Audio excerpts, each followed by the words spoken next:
శ్రీ ధూమావతి స్తోత్రం. ప్రాతర్యా స్యాత్కుమారీ కుసుమకలికయా జాపమాలాం జపంతి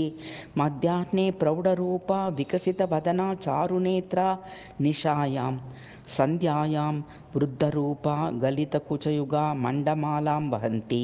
సా దేవీ దేవదేవి త్రిభువనజననీ కాళికా పాతు యుష్మాన్ బద్ధ్వా ఖడ్వాంగకేటౌ కపిలవరజటామండలం పద్మయోనేః కృత్వా దైత్యోత్తమాంగైః స్రజమురసి శిరశేఖరం తార్చపచ్చైః పూర్ణం రక్తైః సురాణాం యమమహిషమహాశృంగమాదాయ పానౌ పాయాద్యో వందమాన ప్రళయముదితయా భైరవः కాలరాత్ర్యాం చర్వంतीमस्तिखण्डं प्रकटकटकटा शब्दसङ्गातमुग्रं कुर्वाणा प्रेतमध्ये कः हास्यमुग्रं कृशाङ्गी नित्यं नित्यप्रसक्ता डमरुडमडिमान् स्वारयन्ती मुखाब्जं पायान्नश्चिण्डकेयं जजमजमजमा जल्पमाना भ्रमन्ति ton ton ton ton ton ton ton टा प्रकर टमटमानादघण्टा वहन्ति स्वें स्वें स्वें स्वारकाराट कटकितहसा नाद सङ्गट्टभीमा लोलामुण्डाग्रमाला लल हलहलहा लोललोलाग्रवाचं चर्वन्ति चण्डमुण्डं मटमटमटिते चर्वयन्ति पुनातु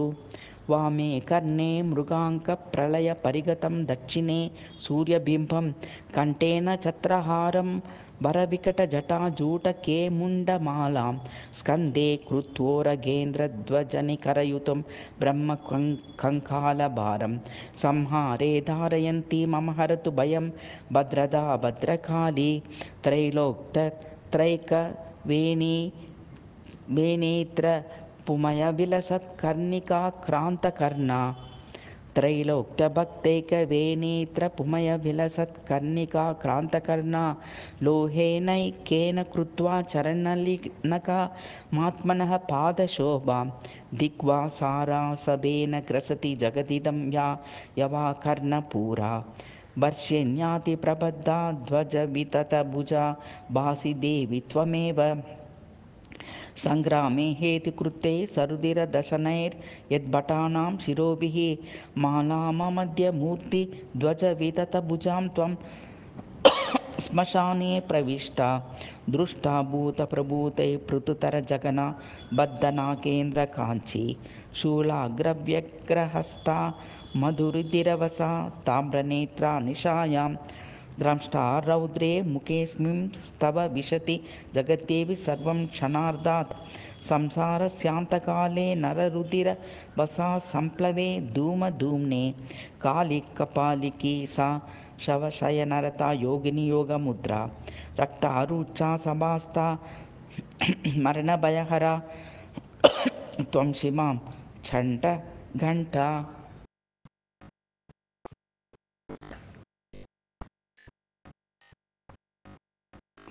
धूमा त्वत्यष्टकं पुण्यं सर्वपापद्विनिवारणं यः पठेत् साधुको भक्त्या सिद्धिं विन्दति वाञ्छितां महापादि महाघोरे महारोगे महारणे शत्रुचाटे मारणादौ जन्तूनां मोहने तथा पठेत् स्तोत्रमिदं देवी सर्वतः सिद्धिभाग् भवेत् देवदानवगन्धर्वा यक्षराक्षसपन्नगाः सिंहव्याघ्रादिकाः सर्वे स्तोत्रस्मरणमात्रतः दूरादूरतरं यान्ति किं पुनर्मानुषादयः स्तोत्रेणानेन देवेश खिन्न सिद्ध्यति भूतले सर्वशान्तिर्भवेदेवि अन्ते निर्वाणतां व्रजेत् इति ऊर्ध्वान्माये श्री धूमवती स्तोत्रं सम्पूर्णम्।